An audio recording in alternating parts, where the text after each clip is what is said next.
মানে মানুষ মনে করতো যারা নের এরা মনে করতো যে তারা যেন লিল্লা খান না ফি সাবিলিল্লাহ নাই, তারা যেন এটা কিনি আনের। তোর বাজারও গেলে একটা জিনিসের দাম 100 টাকা হইতে পারে, আবার ও জিনিসের দামও আবার 2 টাকাও হইতে পারে কোনো কোনো বিশেষ ক্ষেত্রে। তো তারা মনে করবো যে তারা এই জিনিসটা কিনি আনের, তারা একটা আত্মসম্মানের জায়গাটা বজায় থাকলো। ওটার লাগিও ক্লিন সিটি সিলেটের এই আয়োজন। ঈদ ওয় না একলা একলা কর্ম খুশি হলে মিল্লা, ও স্লোগান লইয়া ক্লিন সিটি সিলেট তারার এই আয়োজনে 60 টাকায় ঈদ সামগ্রী, এই যে একটা মহতি আয়োজন। আপনারা তো সাক্ষী যে এই চা বাগানোর এলাকার যে যারা শ্রমিক মানুষ আছেন, মেহনতি মানুষ আছেন, দুস্থ মানুষ আছেন, তারা যাতে এই যে আগামী ঈদটা যাতে সুন্দরভাবে উদযাপন করতে পারেন, তারাও যাতে ঈদ যেন তাদের আনন্দের হয়, তাদের সংসারেও যেন এটা ঈদ আনন্দ নিয়ে আসে।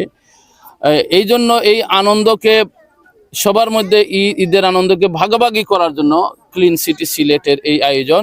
60 টাকায় আপনার এখানে ঈদ সামগ্রী এখানে বিতরণ করা হইল উপহার হিসাবে, মানুষদেরকে উপহার হিসাবে, ঈদ উপহার হিসাবে। তো যাই হোক, আমরা সমাজও সবাই ঈদ করতাম, ধনী গরিব উঁচু নিচু সবাই মিলিয়া ঈদ করতাম। ঈদ সবার লাগে, কিন্তু সব মানুষের তো সামর্থ্য সমান নাই।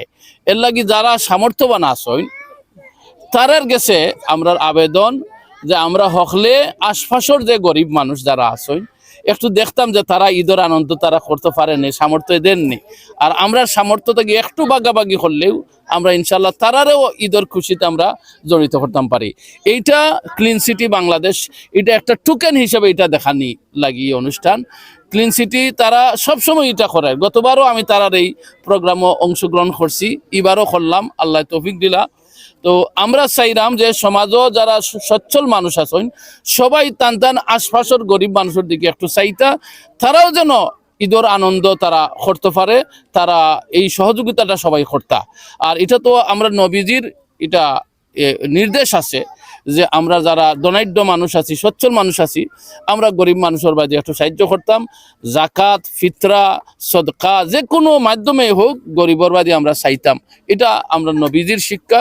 তো এই শিক্ষা থেকেই এই ক্লিন সিটি সিলেটের আজকের এই আয়োজন। তো এখন প্রশ্ন হইতে পারে 60 টাকায় কি তার লাগে ইফতার? এই আমরা হয়তো ছোটবেলায় 4 টাকায় 20টা পর্যন্ত চকলেট পেয়ে যেতাম, এখন 4 টাকায় আমার জানা মতে হয়তো 2টো চকলেট মিলতে পারে। এর চেয়ে বেশি কিছু পাওয়ার আমি কিছু মুয়া কিছু চিপস ছোটখাটো মানে জিনিস ছাড়া 4 টাকায় মিলার কথা না। আজকে ক্লিন সিটি কর্তৃক আয়োজিত ওই যে ইয়ং জেনারেশনের দ্বারা একটা গঠিত সংগঠন, তাদের যে উদ্যোগকে আমি সাধুবাদ জানাই। কারণ তাদের এই মহান উদ্যোগের জন্য আমরা যারা বয়োজ্যেষ্ঠরা বা আমাদের চেয়ে আরও যারা বয়োজ্যেষ্ঠ আছেন, সিলেটের বিত্তবানরা আছেন, এই মানে দেখে চলে আসবেন বা অনুপ্রাণিত হবেন আরো বড় আয়োজন করার জন্য। তা আমরা মানে আমাদের ধর্মে আমাদেরকে ওই যে মানে জাকাতের ব্যাপারটা গরিবের হক কিন্তু ধনীর উপরে। তা আমরা ক্লিন সিটির সাথে দীর্ঘদিন থেকে আছি। আমি গত বছর এইখানে আমরা স্যারও ছিলেন, আমাদের অচিনপুরি স্যার। গত বছরও আমরা ইফতার মানে এখানে বিতরণ ইফতার ঈদ সামগ্রী বিতরণ হয়েছে, এই বছরও হচ্ছে। আমি ক্লিন সিটির আনোয়ার ফাউন্ডেশন ইউকের বর্তমান বাংলাদেশ প্রতিনিধি হিসাবে আমি বলছি, যে কোনো সময় ওনাদের যদি মনে করেন আমাদের দিয়ে কোনো কাজ হবে ইনশাল্লাহ আমাকে অবগত করলে আমি যথেষ্ট পরিমাণ চেষ্টা করব তাদের সাথে যুক্ত হয়ে সম্মিলিতভাবে কাজ করার।